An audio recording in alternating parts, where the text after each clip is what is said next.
Normalidad, una palabra con una definición distinta de acuerdo a una época exacta en la historia del mundo, y que ahora se la conceptualiza en base a un rol que cumple el ser humano, desde padres de familia que realizan las actividades económicas y laborales para la subsistencia de su hogar, hasta niños, jóvenes e incluso adultos que realizan sus estudios en escuelas, colegios y universidades.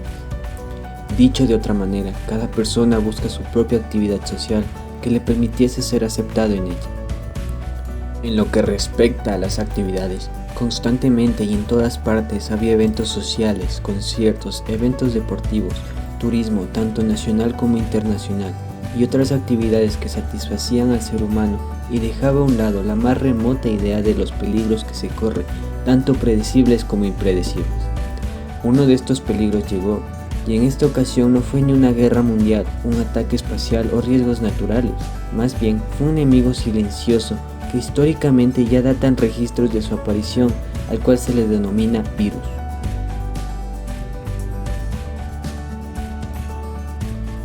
Sin que nadie se lo espere, este enemigo atacó y en esta ocasión se lo llamó COVID-19, el cual dio su primer golpe en Wuhan, China, un 19 de diciembre del 2019, el cual poco a poco iba alertando tanto a los médicos, investigadores y gobiernos del mundo.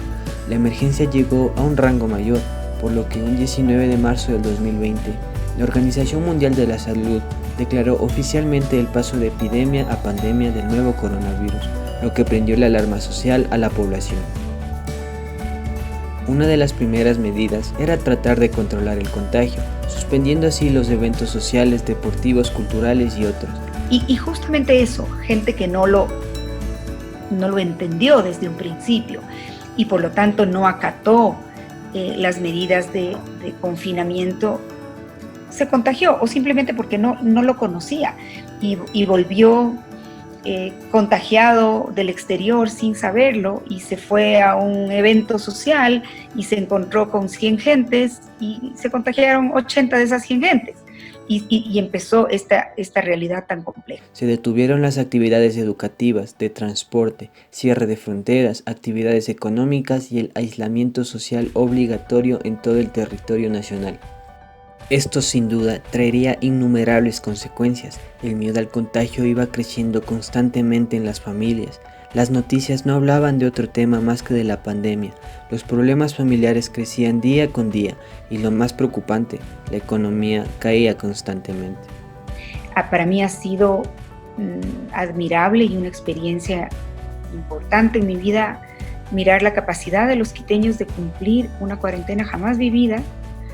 Mirar también a muchos innovadores que han empezado a emprender, a innovar, a buscar cómo comercializar productos, a tratar de solventar las necesidades del mercado en muchos temas relacionados a autoprotección.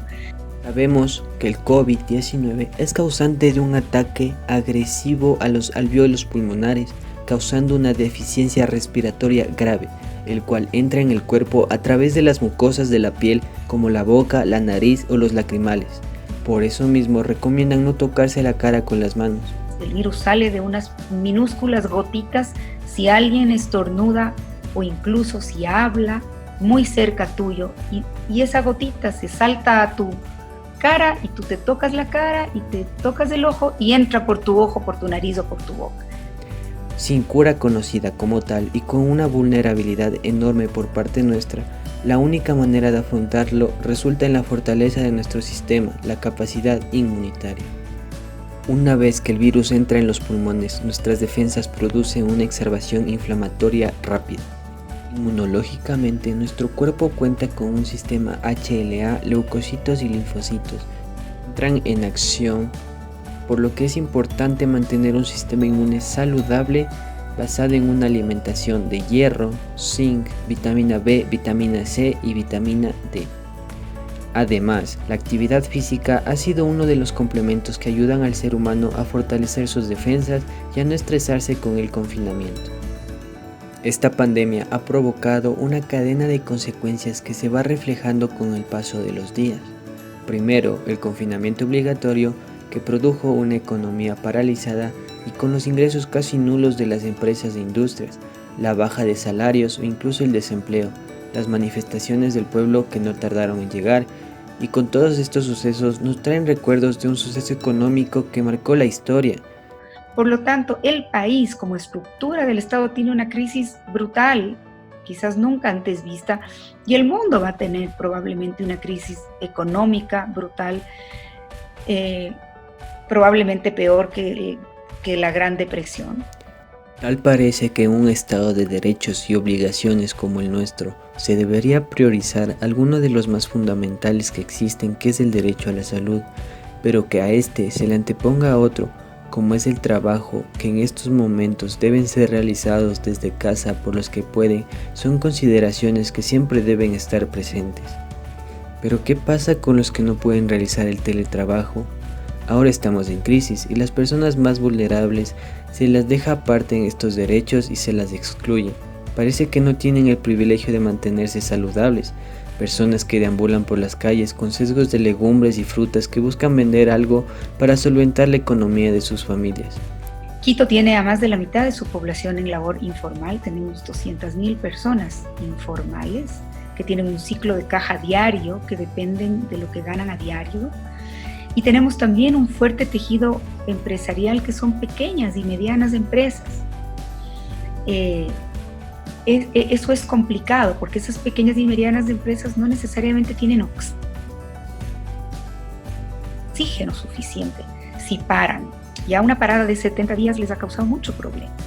Entonces veo una sociedad también que debe priorizar el consumo local y debe priorizar la producción nacional. En momentos como estos, la educación vía Internet es la opción que escuelas y colegios toman en busca de no paralizar este sentido, algo de lo que se ven excluidos los niños que no tienen acceso a Internet. Luchen por lo que les gusta, defiendan sus ideas, pero no defiendan con necedades, sino con argumentos. Eso es lo más importante frente al ser humano. La opinión o el dogma muchas veces nos limita mentalmente a considerar verdades absolutas, cosa que no existe en el mundo actual. En el mundo actual la verdad es relativa y se defiende con argumentos. Por lo que no se están educando y sus padres se exponen cada vez más sin importarles sus propios derechos de mantenerse a salvo en sus casas. En cuanto a números y estudios matemáticos, en Ecuador la tasa de positividad de COVID es del 34,6%. Es decir, que de 100 personas, 34 o 35 salen positivas. Específicamente en Quito, 29 de cada 100 personas resultan estar contagiadas.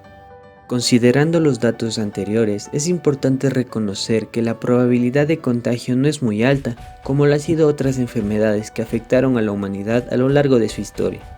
Ahora lo que se busca es una reactivación económica en la sociedad y para ello las medidas de bioseguridad es nuestra propia defensa en contra del virus. El uso de la mascarilla constante reduce la probabilidad de contagio, por lo que si todos usamos la mascarilla, la probabilidad de contagio es tan solo del 1,5%. El distanciamiento físico es otra de las principales medidas recomendadas por la OMS y en torno a esto se ha suscitado variada información. Pero lo cierto es que 2 metros es mejor que 1, reduciendo así la probabilidad de contagio al 2,6%. Y por último, el lavado de manos es la tercera medida que forma el nuevo triángulo de la vida. Yo personalmente creo que esto nos tiene que dejar aprendizajes y lecciones, ¿no es cierto? Nos tiene que dejar una lección de solidaridad, es decir, de no puede estar bien un sector de la sociedad si otro está muy mal. ¿Por qué? Porque el momento en que tienes una crisis, digamos la crisis en este sentido del COVID no te discrimina, todos somos afectados, todos somos vulnerables, todos podemos morir.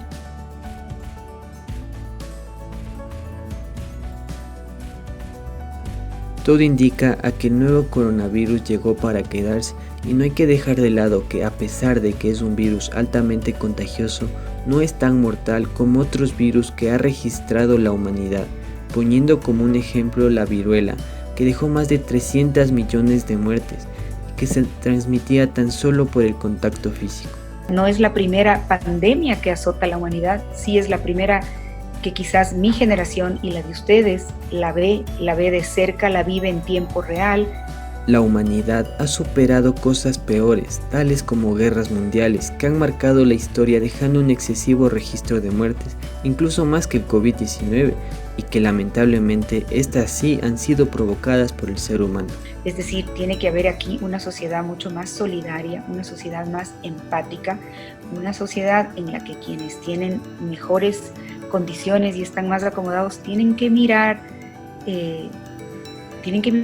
con objetividad aquel segmento de la sociedad que vive con muy poco y tiene que comprometerse con ellos.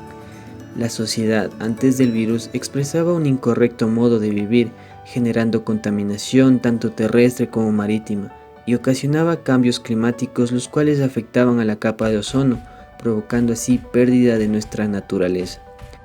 Además, se contaba con problemas de hambruna, de pobreza, de corrupción, discriminación, clases sociales, endeudamiento de países pequeños y enriquecimiento de potencias mundiales, entre otras cosas, que hacían que las nuevas generaciones lleguen a un mundo que poco a poco se iba desgastando. Dicho de otra manera, la humanidad buscaba su propio suicidio.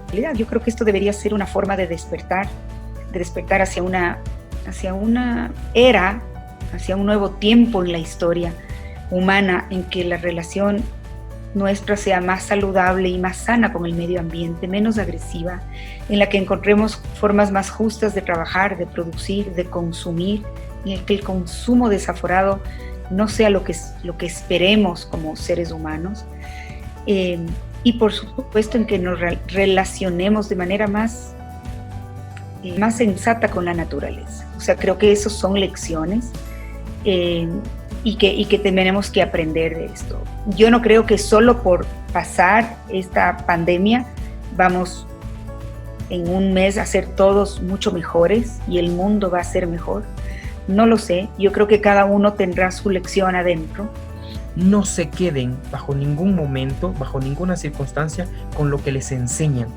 Busquen, investiguen, indaguen, sean personas creativas. Esa creatividad que todo joven siempre tiene, esa creatividad con la que nace un ser humano, que muchas veces es apagada u opacada en las instituciones educativas, no la pierdan. Eso hará de ustedes mejores personas, pero también mejores profesionales para el presente. Veamos la llegada de este virus como una nueva oportunidad que nos ofrece la vida para ser mejores seres humanos y para dejar los intereses individuales a un lado, tomando conciencia de que el planeta es nuestro hogar y debemos cuidarlo y cuidarnos porque formamos parte de él, y de esta manera buscar el beneficio para todos, y que a pesar de que este drama humanitario sea complicado, la luz de un mundo nuevo nos espera. No volvamos a la normalidad, mejor comencemos de nuevo.